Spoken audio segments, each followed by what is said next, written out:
we shall proceed with the next part of our English poem, that is poem 9, Stopping by Woods on a Snowy Evening, part 2.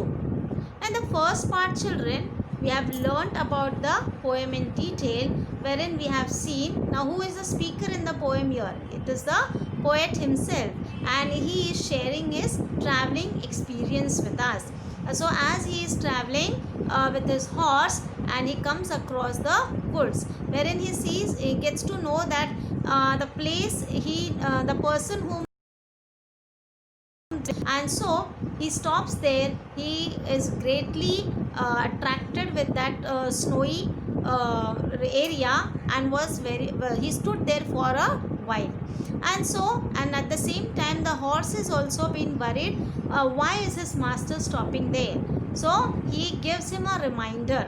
Okay, so we are just going to revise once again the summary of the poem. Yes, so let's proceed.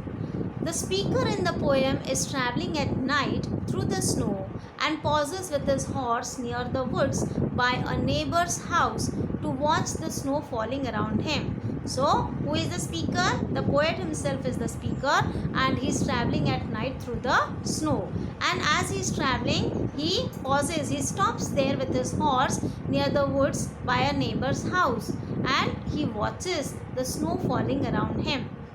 His horse shakes his harness bells, questioning the pause. So now his horse is like, why has master paused? So he shakes his harness bell.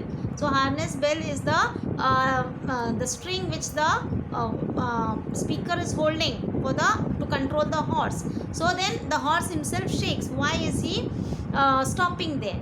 And so perhaps the place isn't on their usual route, or he is curious that there doesn't appear to be a farmhouse nearby.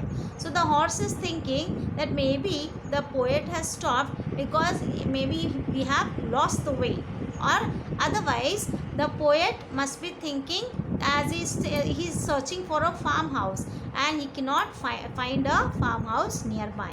So this is what the horse is thinking. The speaker continues to stand near the woods, attracted by the deep dark silence of his surroundings. So even after the horse giving a reminder, the speaker continues to stop there, and there is totally dark silence, and he feels compelled to move further into the snowy woods, but he ultimately decides to continue. He feels like stopping there, waiting for some time, and not to move from there. Now who is feeling so? The speaker, that is the poet. But at the same time, he also remembers that he have other promises to keep, so he cannot just stop at one place. So concluding with perhaps the most famous lines of the poem. So we have seen the poem.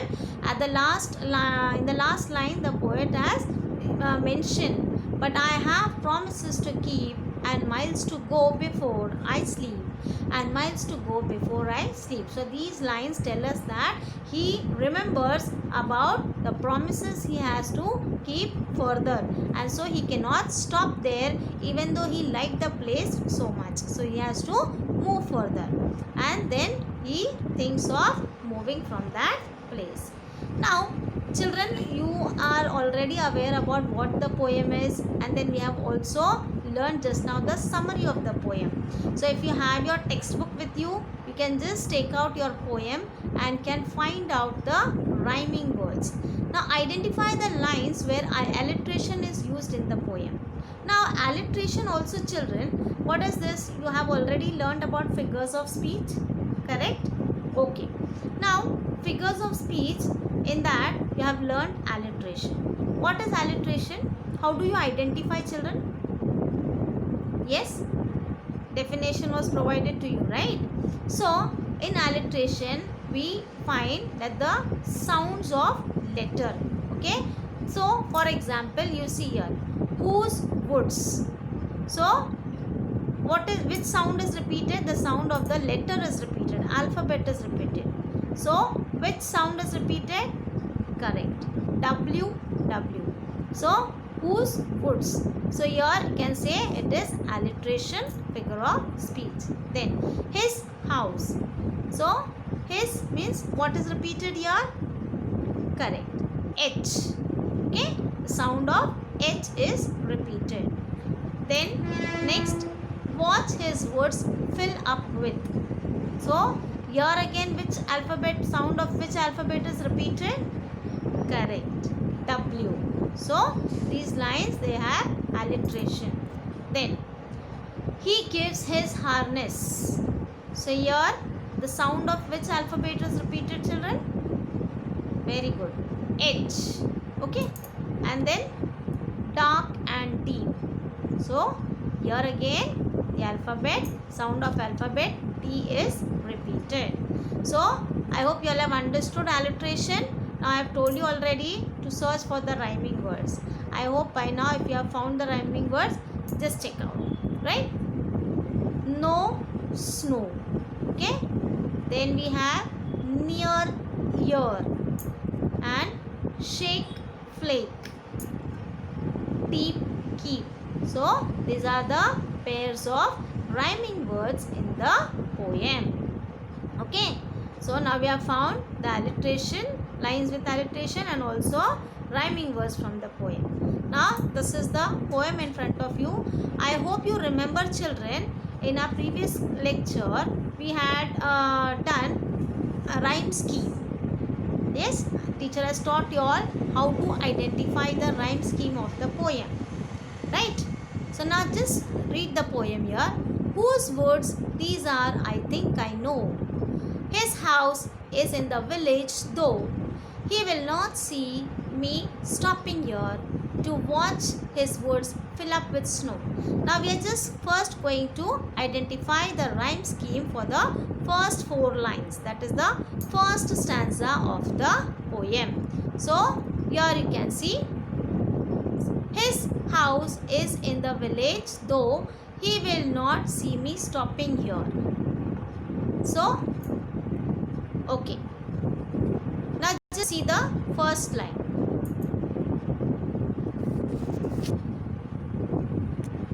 Okay.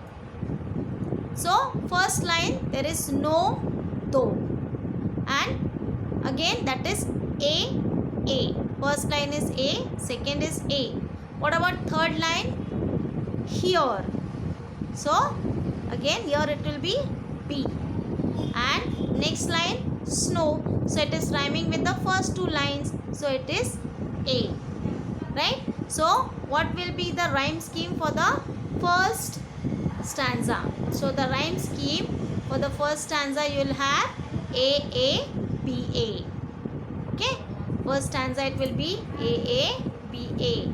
Then next, my little house must think it queer to step without a farmhouse near. Between the woods and frozen lake, the darkest evening of the year. So, again now here you see, my little house must think it queer. Now we are just going to look at these 4 lines. Okay. So, again we will start alphabetically A, B, C. Okay. So, queer and near, they both are rhyming. So, here you can see A.